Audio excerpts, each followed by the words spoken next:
Say hello to your new number one team in the land, the Arizona Wildcats.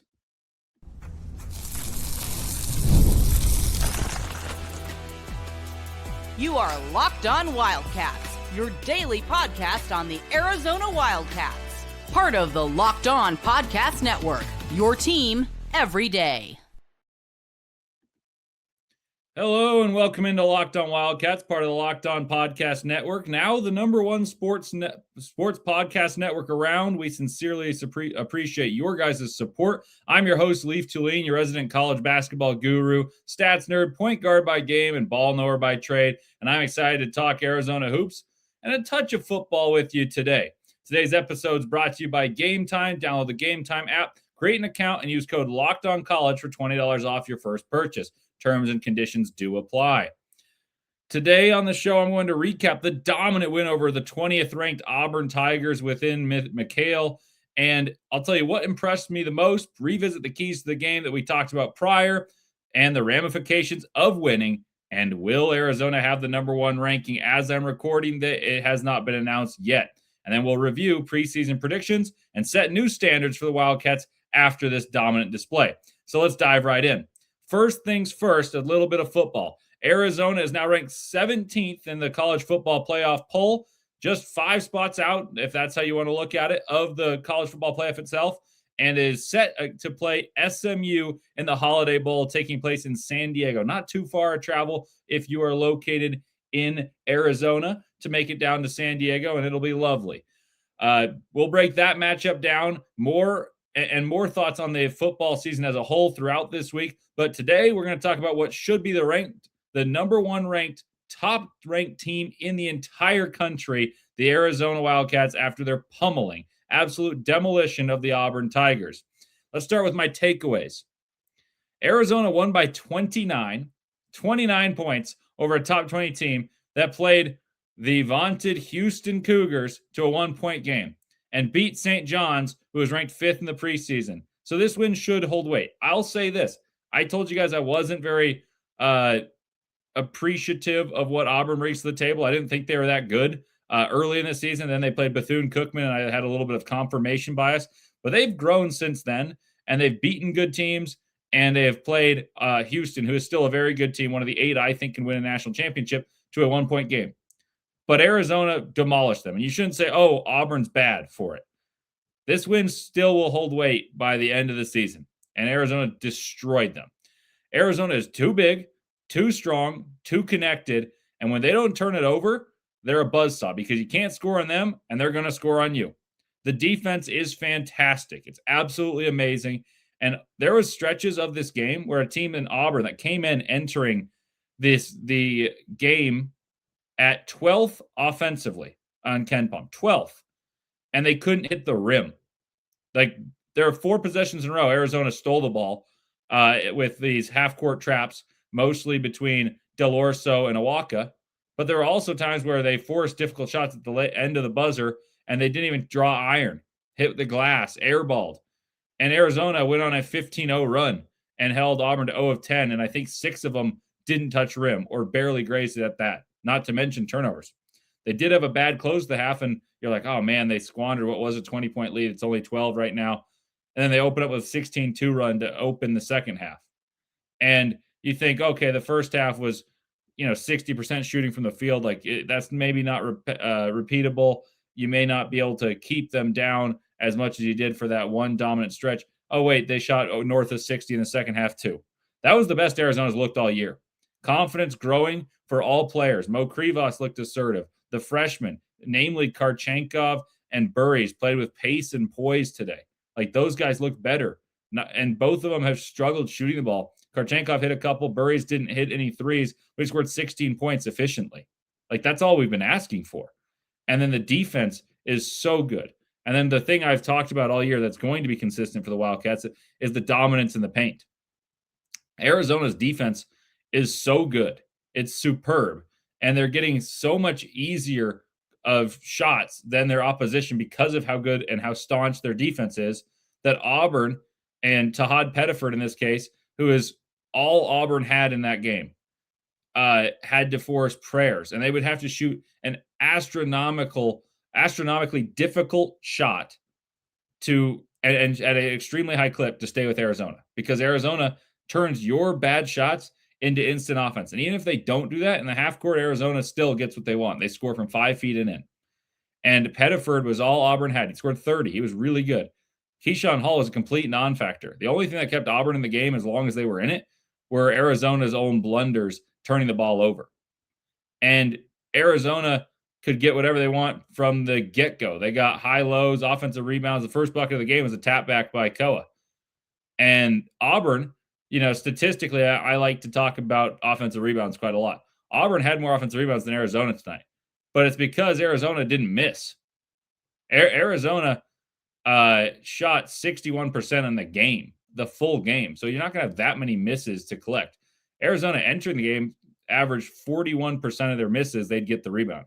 And Auburn conceded 13 offensive rebounds per game. It's because most teams don't shoot 61% from the field, 41 to 67. Arizona missed only 26 times and got 11 offensive rebounds. That's not bad at all. That's nearly 50%. It's pretty crazy to think that they nearly got half their misses, which were few and far between to begin with. And Arizona, this is not a one-off thing. Auburn's particularly poor in terms of what they have in their center spot. They don't have a strong interior presence to protect the rim. But Arizona did this against Florida. They out-rebounded Florida. They scored they scored nearly 60 points in the paint in that game. They scored 56 points from 2 in that game.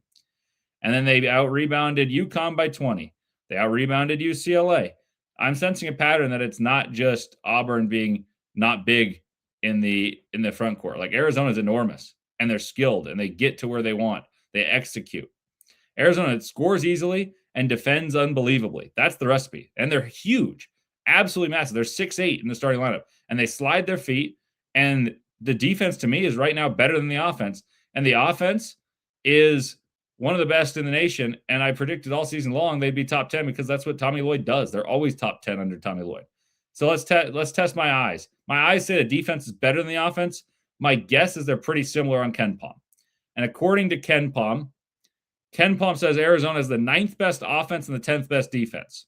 So technically a better offense, but I would say the defense is better. Like, I think Arizona's defense is top 5 in the country with my eyes. And I think the way they defend with versatility of how they have guarded different teams. They trapped Auburn and forced turnovers. They switched against UCLA and defended Donovan Dent with Tobe Awaka, but also had Mo Krivas patrolling the paint. They played drop coverage as their primary defense with Mo Krivas. They also didn't switch off the ball against UConn's meticulous sets that have so much action that you typically point switch and get lost. And then they've tried employing pressure in other games against the poor teams that they've played at home. Arizona beat all those teams, as well as Florida, who they didn't struggle with that much in terms of the defensive coverages. And they have the best resume in college basketball, now adding a statement win, a dominant win by 29 against the top 20 team after many close ones. And I'm thrilled because I told you guys after the Florida game that Arizona would be number 1 by January. And I feel pretty confident it's going to happen when you guys are listening to this, as I record late on Sunday night.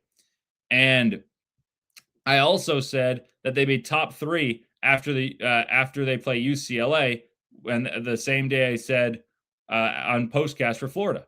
So I'm thrilled selfishly because that's gone well. But you guys should be thrilled because your team is the best team in the land right now and one of the biggest contenders to win a national championship, and they have a lot of room to grow. So coming up next, we're going to revisit other big predictions that I've made that you guys have discussed, and then keys to Arizona's thumping over Auburn, what went right and what will go right next time they play against Alabama and going forward. All that and more coming up on Locked On Wildcats.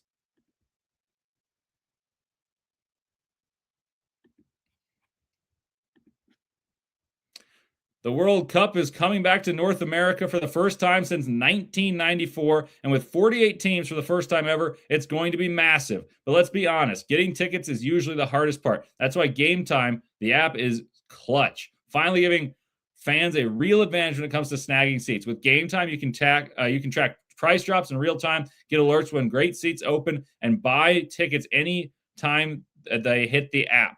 It puts the power back in your hands, and it makes going to the World Cup a realistic possibility instead of impossible. So you can pull up the app, and the layout makes it so simple to scroll through the matchups and compare seat views. Pick a game, tap a section, and have your tickets locked in within minutes. So no confusion, no hunting for the fine print. And the seat view feature is a game changer. And I can tell you guys this personally after going to the U.S. Open and knowing where I was going to sit to watch the matches I wanted to see. You can literally see what the pitch looks like from your exact seat before you buy your tickets to watch Lionel Messi, Cristiano Ronaldo, whoever you want to see.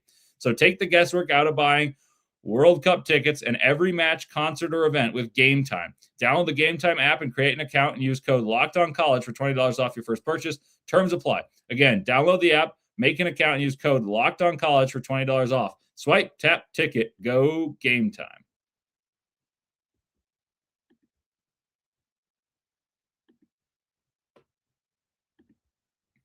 Thank you for making Locked On Wildcats your first listen of the day, and thank you for making Locked On the #1 sports podcast network. Leif Thulin here with you, host of Locked On Wildcats. And for those of you who listen every day, the everydayers, I appreciate you. Everyone else, I appreciate you as well. For review, I took Arizona to be a top 2 seed in the tournament and finish top 2 in the Big 12 and be a top 8 season all year from when I took over the show. My very first show, I said that. And then after one game where they beat Florida, I said #1 by January. That is largely fun and honestly perfectly irrelevant. What does matter is the prediction, or better phrased, assurance I gave before the season of Arizona being, and I quote, this is what I said before the season, being top 10 on offense, top 15 in offensive rebounding, top 15 in rebounding margin, and top 20 on defense with top 20 pace. And I said, if all that happens, Arizona will be a 1 seed. And if most of that happens, they'll be a top 2 seed because this team's got a ton of talent. Like, that was my pitch. I dove into a ton of numbers in the offseason, and I thought, okay, this is what I think is going to happen. And I said that, and I was not just trying to get you guys to like me. I was not trying to ingratiate myself. That's legitimately what I believed would happen. So far, so good in those predictions. Arizona, like we just discovered, 9th on offense, 10th on defense. And to me, it's truly a stifling bunch and better on defense than even the numbers indicate. And Arizona's 33rd in pace, so I'm not too far off in the top 20 of pace. I had Ryan Hammer on, and he didn't like the idea of Arizona's defense being very good if they played as fast. He's not fully wrong because they're not quite as fast to be within that trapezoid of excellence as a top 20 pace and top 20 defense. But Arizona's gotten higher in the pace ranking and the tempo ranking the last couple of weeks. So he may be featuring them in the trapezoid of excellence coming up shortly. So I'm inching closer to being right on that assurance, and the other ones, top 10 on offense, top 10 on defense, or top 20, but they're 10th in defense. And the way they're doing it is more encouraging than I could even predict, because I thought top 20 would be very difficult to be on defense. I figured rebounding would happen because they're huge. I figured pace was going to be close because Tommy Lloyd's always played pretty quickly, except for last year, which was his worst. And top 10 on offense was an assurance because that's what Tommy Lloyd does. But what I'll tell you right now is the way that they play defense has me believing this team can win a championship, because in previous years, the defenses were fine, but played one set way. And they also would like to get out and run. And if they're not reliant on the pace being extremely quick, that means there's more chances for this team to win, because they've won slow pace games. They've won shootouts. They've won in different ways. And that's really impressed me.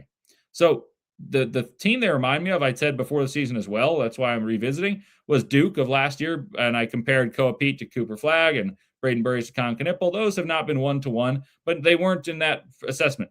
But what they do remind me of Duke is how they defend, because they're enormous. Duke was enormous. They have a rim protector. They have big bodies that can do multiple things, slide their feet, and they don't sacrifice speed for size. They have it all. And Arizona's formula is be effective yet predictable in offense and deter teams from taking shots they like on defense. And so far, so good. So let's talk about the keys to beating Auburn, which happened as we saw. The keys I gave were win the glass by 15 and 15 boards, and also add 15 second chance points. Strangely, I felt very good about that one. That one did not happen. Arizona won the boards, but only narrowly. They won the total rebounds 40-34, so +6, and they had 11 offensive rebounds, and turning into 12 second chance points. So I did not hit either of those, but like I said, it's hard to get offensive rebounds when you score a ton. and Auburn got a lot of offensive rebounds. Credit to them. I said my next key, I want to see Arizona win points in the paint plus free throws made by 20 or more points. And that one, I think, is going to be very, very redundant. I'm going to say that just about every game, but the number will change because I'm going to take into account how the team defends and where they score their points. Auburn shoots a lot of threes as their best way to beat a team like Arizona. And so, therefore, Arizona was going to win this category by a lot, in my opinion. So, I also talked about this in the preview. I said Arizona should score about their average from two, which comprises 58 entering the game, 58% of the points that Arizona scores, with free throws adding another 22%, which means 80% of the 87 points per game that Arizona scored playing Auburn will be accumulated by paint-oriented points. And that's 80% of 87 is 70, which I consider paint-oriented points. That's my stat title for it. So my guess that I said then was this number is going to be a touch under 70 due to the zone that Arizona will face because Auburn's not big enough to play man-to-man. And therefore, they'll shoot a few more from three than the usual. But the reason that matters is I expect 60 to 70 points from two plus free throw line, and then Auburn would have to shoot superbly to keep up with Arizona, even if Arizona doesn't exceed their averages. This is just if Arizona hits their averages. So if they shoot well from two or well from three, this game's a blowout. And what happened was Arizona scored 60 points in the paint plus 9 free throws. That's 69, and I projected 60 to 70. And therefore, Arizona identically paralleled their averages, and then they added 6 3-pointers and also added a couple mid-range points, comprising their 97 points. So Arizona, I wouldn't say, they shot better than they typically do, but I wouldn't say they deviated from their formula. They shot 52 of their 67 shots from two and still exploded for 97. That's how good and repeatable and just excellent this offense is. My third key was minimize the amount of threes made by the ancillary pieces, namely Kevin Overton. Limit him to 2 or under made threes because he scored 29 against NC State the game before. And like I said in the preview, I see Hall and Pettiford having to score nearly 50 to have any chance. And they're going to shoot 40 times to get there. That was my prediction. So they limited Overton to 1 of 8 shooting, 0 of 4 from 3. Success right there. And Tahad Pettiford scored 30, Keyshawn Hall 13, although 13, I'd say 7 or 8 of those came in garbage time. That's 43 points. I said they needed to have 40 or plus to even be in the game. It turned out they needed a lot more than that. And my last goal for Arizona was make 6 threes to punish the zone, make Auburn play them in man. Well, Arizona hit 6 threes at 6 of 15. Like, they didn't shoot poorly in that. And I didn't feel like they settled either. In sum, Arizona is extremely predictable in offense because they scored their 60 points in the paint and their 9 free throws and 18 off of threes. And that's a formula that is so hard to stop. Yeah, you may not score 60 in the paint usually, but you're going to score more free throws typically than Arizona did. Like, in some fashion or another, you're going to score 60 to 70 points, but of paint-oriented points if you're the Arizona Wildcats. And very few teams in the country can keep up with Arizona in that and combat them from doing what they do night in and night out. Coming up next, we're going to discuss what this win means, for Arizona, aside from likely claiming number one. I really hope they claim number one because I think it's good to show the country what Arizona is about and what they've done for those who don't stay up late and watch Arizona play. But also, what are the teams that are on similar paces with Arizona, and who do they remind me of a little bit of last year? I mentioned Duke, but is there a team you want to avoid that had a torrid start last year? All that and more at Unlocked on Wildcats.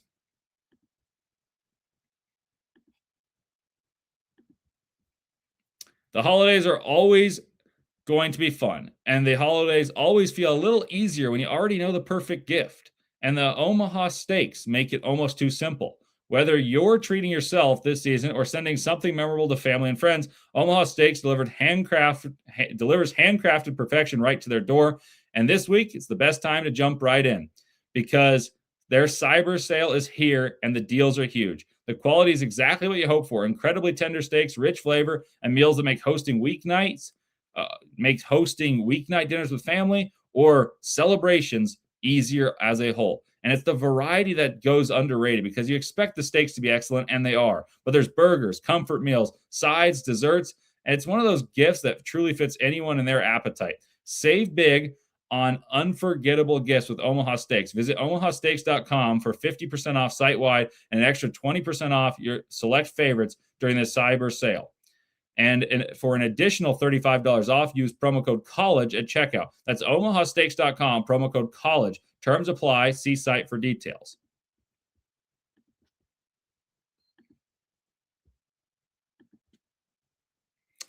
Thank you for making Locked On Wildcats your first listen of the day, and thank you for making Locked On the #1 sports podcast network. I'm Leif Thulin with you here on Locked On Wildcats. Arizona should be #1, both resume-wise, and they just added a statement win. Like, if you're going to look at the ranking and Michigan jumps Arizona by the time you listen to this, because I'm recording this on Sunday night late, the reason would be that they're impressed by the Gonzaga win where they beat Gonzaga by 40, and Gonzaga is very good, so that's a great win. However, that happened in the last voting cycle, and Arizona still was ahead of Michigan. So I do not think there's a way that Arizona is not #1 because Arizona won by 29 against a team ranked number 20. And Michigan played against Rutgers, who is one of the worst teams in college basketball in the Power 5 level, and they beat them by 40. Like, they beat them really, really badly, no doubt about it. But I don't think that holds water to beating Auburn by 30, which Michigan also did. But that shouldn't be added on as a stipulation a week after it happened. Michigan may be the best team in college basketball, but that they should not be ranked #1 if they were not ranked ahead of Arizona last week. So, like I said, Arizona should be the #1 #1, and resume-wise, they are the #1. And the greatest part about that is I think they're getting better game in and game out. And the reason I say that is they have 4 freshmen out of their top 8 players. We talked about that frequently. But Braden Burries and Ivan Karchenkov are taking leaps. And it's not just shooting, because Burries hasn't hit threes yet at a clip that you'd like and scares teams. But what he has done is put pressure on defenses with penetration and poise. He plays off 2 feet. He plays physically. He defends. He rebounds. And he's able to be a secondary facilitator. And he was good in this game without hitting threes. If he starts hitting threes, which is something he probably will do because he's been a very good shooter his entire life, then Arizona becomes even scarier. Ivan Karchenkov, for those of you who listen every day, thank you once again. Ivan Karchenkov, I watched him play against St. Mary's and thought, wow, this guy's fantastic. Well, he was great against Auburn. Not just good, great. He was the guy tasked with guarding Keyshawn Hall for the majority of the game.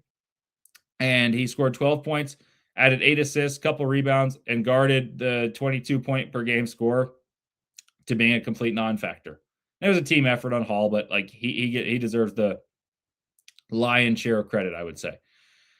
And what I would tell you is Arizona's top 8, when healthy, as they have been thus far, they are the best top 8 in the country. Their starting 5s that I could make a claim are better than Arizona's starting 5, but not a top 8. And those 2 guys, along with Dwayne Aristo, but I'll say those 2 in particular, had the most room to grow and push this team to be very good as they are right now to great by March and April. And ironically, I was thinking about teams from last year just because it's something you guys may remember, and it's also easier for me to remember in terms of the teams that were great. And they had 4 1 seeds. And at this time last year, Auburn was the best team in the country. And they were old and played a big lineup, defended very well, and their offense started off out of the gates fantastic. They knocked down a ton of threes. Janai Broom, at this point of the year, was the player of the year favorite before Cooper Flagg's ascension really took full form. And Auburn, the reason I'm bringing up this comparison is Auburn didn't have further levels to explore. Like, they only had 1 player that didn't have notable experience, and that was Tahad Pettiford. And Pettiford was like a spark plug, a catalyst, a 6th man of the year style player last year as opposed to their starting point guard. They were a great defensive team. They were going to beat you up on the interior. They were going to get a ton of rebounds, and they were going to hit open threes. Well, when teams figured out what they did better than they had scouting reports early in the season, and they played Janai Broom straight up as opposed to doubling, the teams with enough ability and size to do so figured out Auburn. And they ran out of gas. They made the Final Four. It was a fantastic season. No disputing that. And that team was very, very good and was #1 overall seed based on winning the SEC in what was the best conference in any conference ever that I've been alive for, and maybe ever in general. They had a million teams make it to the tournament, and this team was the number 1 overall seed because they went 16-2 in conference play of a fantastic SEC. But they weren't among the most picked teams. How's that possible? Because they tailed off at the end of the year and they stagnated from where they were in November and December because they had everything figured out last year early. And it looks great comparatively, but they had vets and not a lot of growth potential. And I thought of this because when Arizona ran Auburn out of the gym and they could have won that game by 40, it reminded me of the way Auburn did that to top 20 teams last year. But unlike Auburn of last year, Arizona employs half of their rotation being freshmen, can grow enormously in their roles. And I've given examples. If Braden Burry starts hitting threes, watch out. If Karchenkov ups his three-point percentage, watch out. If Koa Pete becomes an even better passer out of the mid-post area and finds the high-low to Krivas, who can finish a lot better than he has, catch those better and not be bumped off his spots, who's been good but is only accelerating. There's a lot of room for growth for what right now is the number 1 team in the country. Tommy Lloyd has a formula. He does similar stuff. Like, he's going to score on the interior. His actions are going to get great shots. Same with Bruce Pearl before he gave the program to Stephen Pearl. They ran flex actions, but they shot a ton of threes. And when Broom couldn't dominate and beat up teams one-on-one, they didn't get as many good looks from three. And he'd have off nights, and he was banged up. So they still shot threes, but they shot bad ones. Arizona doesn't shoot bad shots. Arizona takes great shots. Their philosophy is, we're going to score more points from 5 feet and in than you can, even if you shoot well, from 23 feet away. And Arizona has guys with room to grow or to polish off their offensive games, and they have a bought-in, enormous defense that can play multiple styles. And Mo Krivas is only getting better on the interior. Arizona has guys that are starting to believe and shoot better. Yes, they have freshmen. Yes, that'll be a talking point. Can you win with that many freshmen? We'll discuss all that throughout the season. But I'm a believer in growth potential. And I think you can juxtapose Arizona, the way they ran Auburn out of the gym, versus the way Auburn of last year ran teams out of the gym. Arizona's got more growth potential than Auburn did. Speaking of Auburn, they were a 1 seed last year. Arizona looks like a 1 seed now and number 1 in the country. And I think they'll be in that mix come March. But I wanted to give you a little fun selection show type of vibe right now. If the tournament began today, here are my 1 and 2 seed lines, valuing both resume and eye test, watching copious amounts of college basketball because I love it. So my 1 seeds are Arizona, Michigan, Iowa State, and Duke. All 4 are undefeated. All 4 have marquee wins. Arizona, you know their story. Michigan's beaten Auburn, they've beaten Gonzaga, and they've beaten them handily. They also had close wins against inferior opponents. I want to point that out. So that's why they're not infallible like everyone seems to believe. Iowa State just beat Purdue at Mackey, and that may be the best win of the season, overtaking Arizona's win against UConn. And then there's Duke, who just beat Michigan State at Michigan State. That's the top 4. So those are your 1 seeds. The 2 seeds for me are UConn and Purdue. Each have 1 loss, both at their home floors, ironically enough. Then there's Michigan State, who also lost on their home floor. And then there's Gonzaga. That's my top 8 teams in the country right now.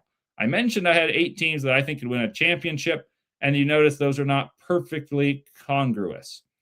Then you have the 3 seeds, I guess, if I'm going to keep going. So let's go through this. I'd put my 3 seeds as Houston. They haven't impressed me with the eye test, but their resume is solid. Their analytics are good. Vanderbilt's a sleeper team, and I actually think it's the best team in the SEC right now.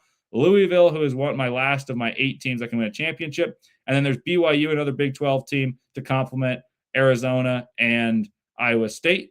And then the 4 seeds would be Illinois, who can really score, and they have a host of talented players. Alabama, Arizona's next opponent. North Carolina, and I'm going to go with my last team of the top 16, so the top 4 seeds. I'm going to go with Kansas. They have 3 losses, so that seems a little weird. But Kansas got Darren Peterson back, and I think he's going to be the number 1 pick of the draft. And they looked good to me in the Players Era tournament. So in the Big 12, I think Arizona and Iowa State look significantly better at this point than Houston and Texas Tech, who were picked ahead. And BYU's a little bit in between. They're probably ahead resume of Houston and Texas Tech, but they have not wowed me either at this point. I've seen them in person twice. And I'll have another Big 12 preview coming for you once conference play starts to finish up, once non-conference play starts to finish up and conference play begins, and I'll have watched more of them, and I'll have a comprehensive overview of how Arizona will do in the Big 12. And right now, I've got them winning it. So coming up later this week, I'm going to tell you guys all about Arizona, Alabama taking place Saturday in Birmingham. Just about a road game. It's going to be considered a neutral site, much like the UCLA game in Inglewood. And I'll also have thoughts on Arizona football as a whole, but making the Holiday Bowl to face SMU and preview that as well. Thank you, as always, for making Locked On Wildcats your first listen today. And for your second listen, check out Locked On Big 12. Drake Toll breaks down the most exciting conferences in college sports, from the rivalries to the championships and every game in between. Find Locked On Big 12 on YouTube or wherever you listen to your podcast, part of the Locked On Podcast Network, your team every day.